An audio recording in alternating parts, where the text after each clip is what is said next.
ಚೋಡೇನಹಳ್ಳಿ ಗ್ರಾಮದಲ್ಲಿ ವಾಲ್ಮೀಕಿ ಜಯಂತಿ ಆಚರಣೆ.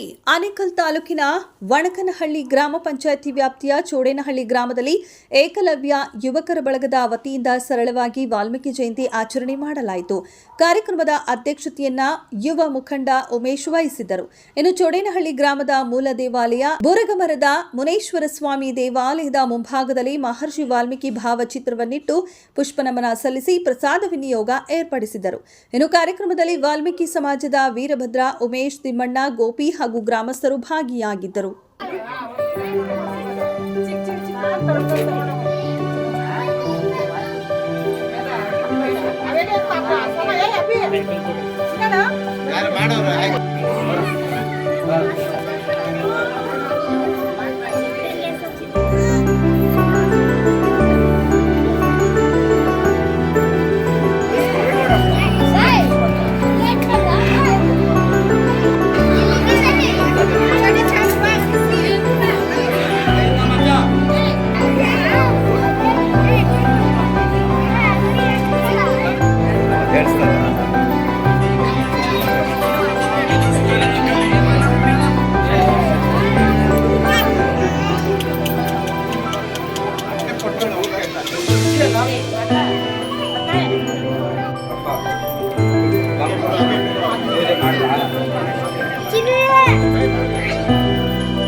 ಸಮಸ್ತ ವಾಲ್ಮೀಕಿ ನಾಯಕ ಬಂಧುಗಳಿಗೆ ವಾಲ್ಮೀಕಿ ಜಯಂತಿಯ ಆರ್ಥಿಕ ಶುಭಾಶಯಗಳು.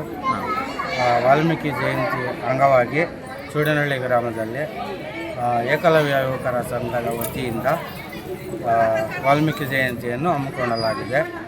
ಹಾಗಾಗಿ ನಮ್ಮ ಏಕಲವ್ಯ ಯುವಕರ ಸಂಘದ ಎಲ್ಲ ಯುವಕರು ಸೇರಿ ವಾಲ್ಮೀಕಿ ಜಯಂತಿಯನ್ನು ಅದ್ದೂರಿಯಾಗಿ ನಡೆಸಿಕೊಟ್ಟಿರುತ್ತಾರೆ. ಈ ದಿನ ನಮ್ಮ ಚೋಡೇನಹಳ್ಳಿ ಗ್ರಾಮದಲ್ಲಿ ಸದಸ್ಯರುಗಳು ಮತ್ತು ಯುವಕರು ಏಕಲವ್ಯ ಸಂಘದ ಎಲ್ಲ ಪದಾಧಿಕಾರಿಗಳು ಸೇರಿ ವಾಲ್ಮೀಕಿ ಮಹರ್ಷಿಯ ಜಯಂತಿಯನ್ನು ಆಚರಣೆ ಮಾಡಿರ್ತಾರೆ. ವಾಲ್ಮೀಕಿ ಮಹರ್ಷಿಗಳು ಅಂದರೆ ಅವರು ಜೀವನ ನಡೆಸಬೇಕಾದ್ರೆ ಒಬ್ಬ ಕಳ್ಳನಾಗಿ ಪರಿಚಯ ಆದಂಥ ಅವರು ವ್ಯಕ್ತಿಯಾಗಿ ಪರಿಚಯ ಆಗಿದ್ದು, ನಂತರ ಅವರಿಗೆ ಮನವರಿಕೆಯಾಗಿ ತಪಸ್ಸುಗಳನ್ನು ಮಾಡಿ ಅವರು ಮತ್ತು ಜೀವನದ ಮೌಲ್ಯಗಳನ್ನು ತಿಳ್ಕೊಂಡು ಪವಿತ್ರವಾದಂಥ ರಾಮಾಯಣ ಗ್ರಂಥವನ್ನು ಬರೆದು ಈ ಇಡೀ ಜಗತ್ತಿಗೆ ನಮ್ಮ ರಾಮಾಯಣದ ಮೌಲ್ಯಗಳನ್ನು ಅವರು ಈ ಮನುಕುಲಕ್ಕೆ ಪರಿಚಯ ಮಾಡಿಕೊಟ್ಟಿರ್ತಾರೆ. ಅಂಥ ಹಬ್ಬವನ್ನು ಈ ದಿನ ನಮ್ಮ ಚೋಡೇನಹಳ್ಳಿ ಗ್ರಾಮದಲ್ಲಿ ಎಲ್ಲ ಯುವಕರು ಸೇರಿ ವಿಜೃಂಭಣೆಯಿಂದ ಆಚರಣೆ ಮಾಡಿರ್ತಾರೆ. ಇದೇ ಸಂದರ್ಭದಲ್ಲಿ ನಾನು ಊರಿನ ಎಲ್ಲರಿಗೂ ವಾಲ್ಮೀಕಿ ಜಯಂತಿ ಹಬ್ಬದ ಶುಭಾಶಯಗಳನ್ನು ಕೋರುತ್ತೇನೆ.